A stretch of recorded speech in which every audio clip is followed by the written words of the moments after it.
दोस्तों नमस्कार, स्वागत है आप सभी का। एक बार फिर से चलिए जानते हैं बिहार की ताजा खबरों को। लेकिन उससे पहले अगर आपने अभी तक इस चैनल को सब्सक्राइब नहीं किया तो सब्सक्राइब कर लें, जिससे कि आपको बिहार की ताजा खबर रोजाना मिलती रहे। सबसे पहली खबर, लोकसभा चुनाव को लेकर उम्मीदवारों ने तैयारियां शुरू कर दी है और छपरा का महाराजगंज लोकसभा क्षेत्र राजपूतों का गढ़ माना जाता है और यहाँ उनका वर्चस्व ऐसा है कि अब तक हुए 17 लोकसभा चुनाव में 16 बार राजपूत प्रत्याशी की जीत हुई है। पार्टी भले ही पतली हो, लेकिन चेहरा सिर्फ राजपूत जाति का ही रहा है और इस बार एनडीए की ओर से यह सीट भाजपा के खाते में है और पिछली बार भी भाजपा उम्मीदवार की जीत हुई थी और इस बार भी भाजपा से जनार्दन सिंह सिग्रीवाल उम्मीदवार हो सकते हैं। अगली खबर, फर्स्ट फेज में लालू प्रसाद ने खेला कुशवाहा कार्ड, 7% आबादी को साधने की कोशिश, A to Z की पार्टी होने का भी दिया message. RJD supremo Lalu Prasad की नजर कुशवाहा वोट बैंक पर है।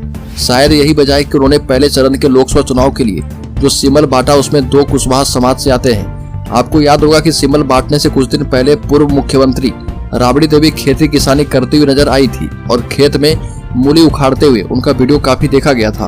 तब राबड़ी देवी ने कुशवाहा या फिर कोयरी समाज को मैसेज देने की कोशिश की थी कि उनका जुड़ाव खेती किसानी से खूब है। लालू प्रसाद ने राजपूत बहुल इलाका औरंगाबाद से अभय कुशवाहा और नवादा से श्रवण कुशवाहा को सिंबल दिया है और जानकारी है कि उजियारपुर से आरजेडी के आलोक मेहता चुनाव लड़ने वाले हैं। अगली खबर, सिवान में आरजेडी से फ्रेंडली फाइट को माले तैयार है। राजद ने पहले ही फेज के 4 समेत अब तक अपने 13 उम्मीदवारों को लड़ने के लिए क्षेत्र में भेज दिया है। महागठबंधन में बिना सीट बंटवारे के बगैर एक तरफा अपने उम्मीदवार को सिंबल देने की प्रक्रिया जारी है और सीपीआई ने भी बेगूसराय पर अपने उम्मीदवार का ऐलान कर दिया है। एक अन्य सीट मधुबनी पर सहमति बनने तक अपना विकल्प भी खुला रखा है। उधर माले ने राजद नेतृत्व पर उसे सिवान सीट देने का अल्टीमेटम दिया है। दरअसल राजद ने माले की चौथी सीट के रूप में सिवान अभी क्लियर नहीं की है और राजद के इस निर्णय से खपा माले ने सिवान से लड़ने का फैसला किया है और ऐसा हुआ तो राजद और माले के बीच ही सिवान में फ्रेंडली फाइट होना तय है। बड़ी खबर, भारतीय कम्युनिस्ट पार्टी के राष्ट्रीय महासचिव डी राजा ने पटना में कहा कि केंद्र सरकार द्वारा संवैधानिक संस्थाओं का दुरुपयोग करना लोकतंत्र और संविधान पर आसन्न गंभीर खतरे की घंटी है। प्रेस वार्ता में कहा कि दिल्ली के मुख्यमंत्री अरविंद केजरीवाल की गिरफ्तारी, तमिलनाडु में के पन्नावाडू को मंत्री पद की शपथ दिलाने से इनकार करके सर्वोच्च न्यायालय की फटकार और इलेक्टोरल बॉन्ड मामले में कोर्ट की टिप्पणी और इस पर भाजपा की चुप्पी इसका उदाहरण है। नागरिकता संशोधन अधिनियम को लागू करने के लिए चुनावी दौर का चयन सांप्रदायिक ध्रुवीकरण की साजिश का भंडाफोड़ करता है। बड़ी खबर, होली के बाद बजने लगेंगे चुनावी गीत, तेज होगा प्रचार। लोकसभा चुनाव में जनता के बीच चेहरा योजना और विरासत की बिसात बिछाने के लिए राजनीतिक पार्टियां कमर कस चुकी है। प्रमुख पार्टी उम्मीदवारों के नॉमिनेशन के साथ उम्मीदवार अपनी धमक दिखाना शुरू कर देंगे। कोई पार्टी दिल्ली मुंबई के कलाकारों का गीत गवा रही है तो नुक्कड़ नाटक के लिए मंडली तैयार की जा रही है। नुक्कड़ नाटक के साथ कवि सम्मेलन और कठपुतली नृत्य के माध्यम से सरकार की सफलता असफलता, महंगाई का मुद्दा, अपराध और देश को फिर से सोने की चिड़िया बनाने का सपना दिखाया जाएगा। अगली खबर, पटना के 80% निजी स्कूलों ने किया अपडेट U-DAIS पर। डेटा अपडेट नहीं करने वाले स्कूलों की मान्यताओं की रद्द। पटना जिले के 80% निजी स्कूलों ने U-DAIS पोर्टल पर स्टूडेंट प्रोफाइल अपडेट नहीं किया है। U-DAIS पोर्टल पर डेटा अपडेट नहीं करने वाले स्कूलों की मान्यता रद्द होगी और पटना जिले में 2234 निजी स्कूल रजिस्टर्ड हैं और इनमें से 1786 स्कूलों ने स्टूडेंट प्रोफाइल एवं टीचर्स प्रोफाइल U-DAIS पोर्टल पर अपलोड नहीं किया है। बता दें कि U-DAIS पोर्टल पर सभी निजी, सरकारी और सरकारी सहायता प्राप्त स्कूलों को स्कूली छात्रों का विवरण देना अनिवार्य है, जिसमें छात्रों की संख्या, शिक्षकों की संख्या, किस स्कूल में कितने छात्र छात्राएं हैं, ये सभी शामिल है। बड़ी खबर, राज्य के पटना जिले में ट्रेचिंग ग्राउंड की जाएगी बाउंड्री। कचरा का पहाड़ हटाने को लेकर 5 करोड़ का भवन बनाकर बैरिया में डेरा डालेगी नगर निगम की टीम। शहर से रोजाना करीब 1200 टन कचरा निकल रहा जो कि रामचक बैरिया में जमा हो रहा, लेकिन उसका निष्पादन नहीं होने से वहां पर बरसों से कचरे का पहाड़ बन गया है और जो कि बढ़ता ही जा रहा।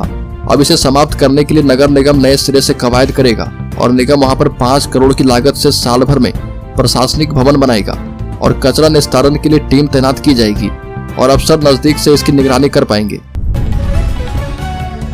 बड़ी खबर, चुनाव के दौरान पटना जंक्शन से रुकनपुरा के बीच अंडरग्राउंड मेट्रो काम रहेगा बाधित। 4 जून के बाद टेंडर करने की तैयारी। लोकसभा चुनाव के दौरान पटना जंक्शन से रुकनपुरा के बीच अंडरग्राउंड मेट्रो का निर्माण कार्य बाधित रहेगा और पटना मेट्रो रेल कॉरपोरेशन 4 जून को मतगणना के बाद निर्माण कार्य के लिए टेंडर निकालने की तैयारी कर रही है। इससे पहले जायका से डीपीआर की मंजूरी सहित अन्य संबंधित दस्तावेज को तैयार करने का लक्ष्य रखा गया है और मेट्रो के अधिकारी के मुताबिक टेंडर प्रक्रिया के तहत निर्माण एजेंसी का चयन किया जाएगा। बड़ीपर विधायक गोपाल मंडल का बड़ा दावा, कहा कि जदयू से टिकट कंफर्म है। विधायक अजीत शर्मा ने कहा कि कांग्रेस को सीट मिली तो बेटी नेहा शर्मा लड़ सकती है चुनाव। भागलपुर लोकसभा सीट पर जदयू और महागठबंधन की ओर से कौन प्रत्याशी चुनावी मैदान में उतरेंगे, अब होली के बाद ही तस्वीर साफ हो पाएगी। लेकिन इस बीच दो विधायकों के बयान से राजनीतिक सरगर्मी तेज है। जदयू के गोपालपुर विधायक गोपाल मंडल ने दावा किया कि जदयू से उनका टिकट कंफर्म हो गया है और अजय मंडल को टिकट के सवाल पर कहा कि 5 साल तक अजय मंडल जनता से भागते रहे और उससे पहले 5 साल तक भूलो मंडल ने भागलपुर के लोगों को ठगा है, इसलिए अब उन्हें टिकट नहीं मिलेगा। बड़ीपर राज्य के जमुई जिले में धारा 144 उल्लंघन करने पर अर्चना रविदास पर मामला दर्ज। रोड शो के दौरान भीड़ और वाहनों की जांच नहीं करवाने पर कार्रवाई का निर्णय किया गया। जमुई लोकसभा क्षेत्र से राजद के प्रत्याशी अर्चना रविदास पर सिकंदरा थाने में धारा 144 का उल्लंघन करने को लेकर मामला दर्ज किया गया। सिकंदरा के अंचलाधिकारी नेहा रानी ने आवेदन देकर धारा 144 के उल्लंघन का मामला दर्ज करवाया है। अंचलाधिकारी ने रोड शो के दौरान भीड़ एवं वाहन का वीडियो के गहन जांच के उपरांत कार्रवाई करने का निर्णय किया और एसडीओ अभय कुमार तिवारी ने कहा कि रोड शो करने से संबंधित साक्ष्य की जांच करके कार्रवाई की गई है। बड़ीपर पीएम मोदी के खिलाफ बिहार के आम आदमी पार्टी कार्यकर्ताओं में गुस्सा, कहा कि पीएम मोदी ने साजिश के तहत दिल्ली के मुख्यमंत्री को जेल भेजा है। दिल्ली के मुख्यमंत्री अरविंद केजरीवाल की गिरफ्तारी के बाद भागलपुर में भी आम आदमी पार्टी के कार्यकर्ताओं ने पीएम मोदी के खिलाफ काफी गुस्सा दिखाया है और आम आदमी पार्टी के जिला अध्यक्ष इंजीनियर सत्येंद्र कुमार ने प्रेस वार्ता में आयोजित करके कहा कि नरेंद्र मोदी सरकार सत्ता के नशे में चूर है और भारत में जितने भी विपक्षी सरकार है उसे तबाह करने में जुटी है। दिल्ली के मुख्यमंत्री अरविंद केजरीवाल की गिरफ्तारी की कड़ी निंदा किया गया है। बड़ीपर सीट श्रेणी को लेकर महागठबंधन और एनडीए दोनों के बीच खींचतान चल रही है और इस बीच कांग्रेस के भागलपुर नगर विधायक अजीत शर्मा ने पुलिस जिला नवगछिया में बड़ा बयान दिया और अजीत शर्मा ने कहा कि अगर कांग्रेस को सीट मिलती है और पार्टी कहेगी तो यहाँ की उम्मीदवार मेरी बेटी नेहा शर्मा भी हो सकती है और ये भी कहा कि बिहार में महागठबंधन से कांग्रेस को 8 से 9 सीटें मिलनी चाहिए। भागलपुर लोकसभा सीट कांग्रेस को मिलने की संभावना जताई है। अगली खबर, बिहार सरकार के विज्ञान एवं प्रौद्योगिकी मंत्री सुमित कुमार सिंह ने जमुई से लोजपा के सांसद चिराग पासवान से मतभेदों को सिरे से खारिज करते हुए कहा कि उनके बीच कोई 36 का आंकड़ा नहीं है, बल्कि उन दोनों के बीच बड़े भाई और छोटे भाई का संबंध है। सुमित सिंह ने कहा कि हमेशा बड़े भाई और छोटे भाई का संबंध रहा, हम दोनों के बीच और चिराग पासवान उनके बड़े भाई हैं और मैं उनका छोटा भाई, साथ ही हमेशा उनकी बात भी उनसे होते रहती है। मंत्री के दावे के साथ ही कहा कि चिराग पासवान जितनी मतों से पिछले लोकसभा चुनाव में जीते थे उससे अधिक मतों से उनके बहनोई या फिर जो भी उम्मीदवार जमुई संसदीय क्षेत्र से होंगे उनको जिता करके दिल्ली भेजेंगे। बड़ीपर शिक्षा विभाग का बड़ा फैसला, बिहार के 20,000 शिक्षकों को नहीं मिलेगी होली पर छुट्टी। राज्य के सरकारी स्कूलों में पढ़ाने वाले कक्षा 1 से 5 तक के 20,000 शिक्षकों को होली की छुट्टी रद्द कर दी गई है और राज्य शिक्षा शोध एवं प्रशिक्षण परिषद ने इन शिक्षकों को 25 से 30 मार्च तक विशेष प्रशिक्षण देने का निर्णय किया और एससीईआरटी द्वारा जारी पत्र में कहा गया है कि शिक्षक 25 मार्च से विभिन्न प्रशिक्षण संस्थान में प्रशिक्षण प्राप्त करेंगे और यह प्रशिक्षण 30 मार्च तक चलेगा। बड़ीपर चिराग पासवान के चाचा पशुपति पारस को अब कांग्रेस ने दिया ऑफर। बता दें कि लोकसभा चुनाव 2024 के मद्देनजर बिहार में सियासी पारा हाई है।